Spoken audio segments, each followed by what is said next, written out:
Bwana, kati ya mechi zote ambazo Simba amecheza za ushindani, hii mechi ya leo tumefika kwenye 70% ya mpira wetu. Bado 30% kufikia ule mpira wetu wa 100%. Simba. Yaani leo sasa hapa niongee kiushabiki. Yaani leo tumecheza pila ambalo biriani lakini limekosa nyama. Limekosa nyama sana. Ni biriani, sio biriani kavu, yani kuna ile inaitwa nyama biriani. Yani nyama zinakuwa nyingi, afu kuna biriani nyama. Yani biriani nyama unazisaka. Sasa tutafika kule kwenye ubora wetu wa 100%. Wewe mwenyewe unaujua.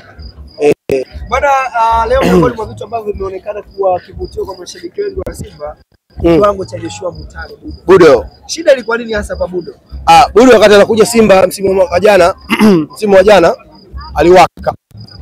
Lakini wanasema hakuna, mimi nakwambia fuatilia, hakuna mchezaji anayemaliza msimu akiwa form mwisho.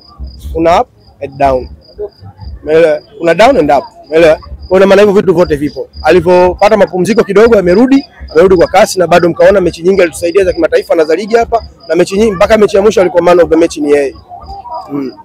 Bwana, miongoni mwa vitu ambavyo siku ya leo pia ukiachana na Mutale inaonekana kuwavutia mashabiki wa Simba, hasa mlikuwa jukwaa hili la PB.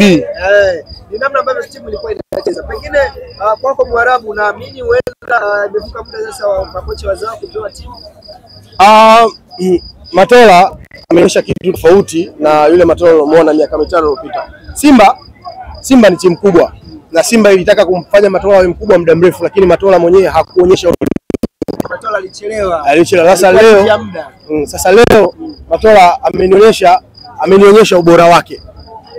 Amenionyesha kwamba kwanza jinsi anavyopanga kikosi chake leo, jinsi anavyofanya sabu zake, na jinsi anafanya mbinu zake, jinsi ya kukaba kushambulia. Simba leo walikuwa physical, walikuwa fit, buni, wanashambulia kwa kasi, wanatoka kwa kasi. Vitu vidogo ambavyo vinafanya mazoezini, wanafanya kazi mazoezini. Lakini yote kwa yote katika mechi zote ambazo walicheza Simba, leo Simba akacheza vizuri. Pointi 6, magoli 6, clean sheet 2. Kitu bora sana, alhamdulillah. Bwana Mwarabu, jana Young Africans wao walidondosha alama 2.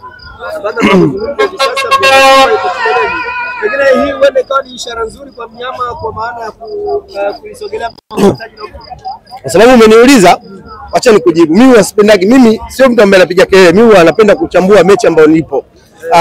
Mechi nibahatika kuiona. Simba na Yanga ndio wapinzani sahihi.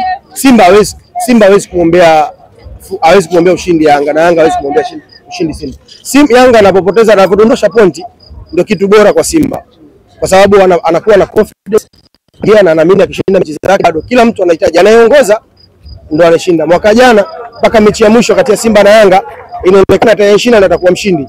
Umeelewa? Kwa maana pointi moja ni kitu kikubwa pia kwenye ligi, lakini hauwezi kusema moja kwa moja kwa sababu ligi ni marathon.